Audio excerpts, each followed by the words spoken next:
Mercredi 4 mai, au siège national de la CGT, s'est tenue une journée transport logistique.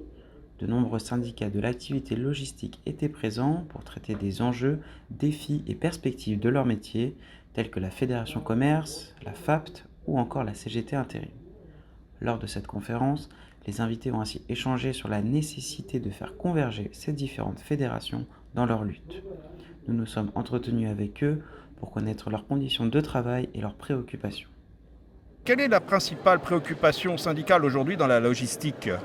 Alors tout simplement, c'est l'employabilité, c'est à outrance la précarité au sein du monde de la logistique en ayant recours à de l'emploi précaire et puis à une surcharge exponentielle du travail au sein de la préparation des commandes, etc., en vue de livrer de la production au client final. Et toute cette chaîne qu'on appelle la supply chain fait que ça engendre un certain nombre de problématiques industrielles, environnementales et sociales. Nous avons affaire à beaucoup de mécanisation dorénavant, à de la robotisation, etc. Donc on va vers de la non-reconnaissance de la qualification professionnelle au sein de cette activité logistique. C'est l'outil qu'on doit adapter au travail et à l'humain et pas le contraire.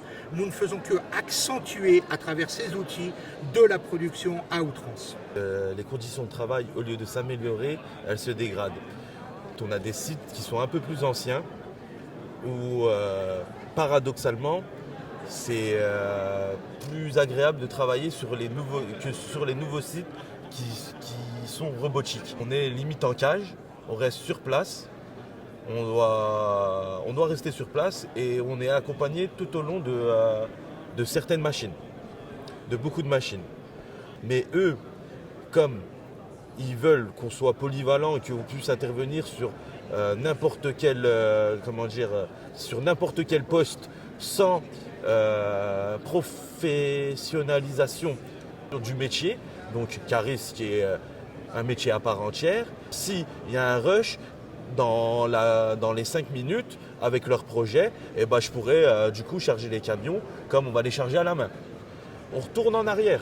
Au lieu que les salariés travaillent dans des conditions plus agréables, on va dégrader la condition du salarié. Vous êtes cariste depuis 5-6 ans.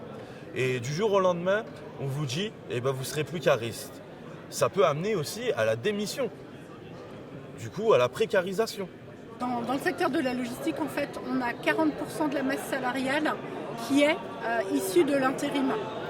Donc la problématique, c'est l'externalisation des moyens RH par les donneurs d'ordre, ce qui fait qu'on a, ce qu'on constate, c'est les inégalités de traitement, puisque les camarades en ont parlé, c'est que dans leur accord de branche, ils ont un salaire qui est dédié aux salariés qui ont moins de 6 mois d'ancienneté.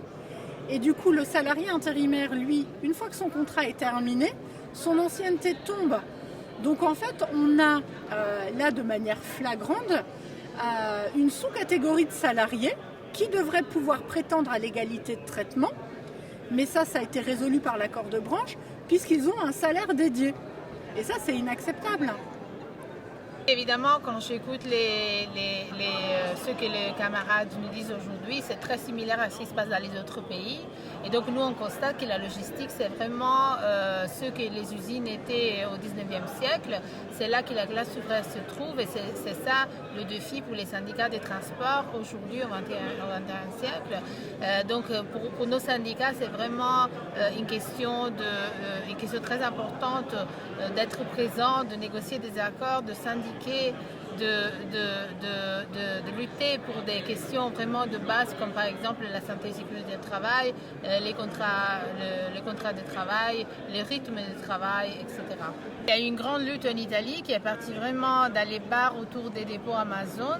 Donc nos syndicats ont syndiqué beaucoup de membres, ils sont arrivés à signer des accords avec Amazon et avec toute la filière, donc avec toutes les entreprises qui font les livraisons pour Amazon. Et ça c'est très très important parce parce que c'est là qu'il y avait les plus grands problèmes.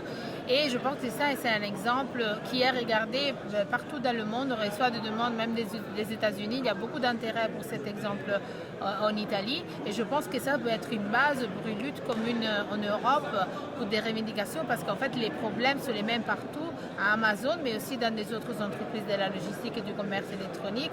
On voit partout où on va, on rencontre les mêmes problèmes exactement.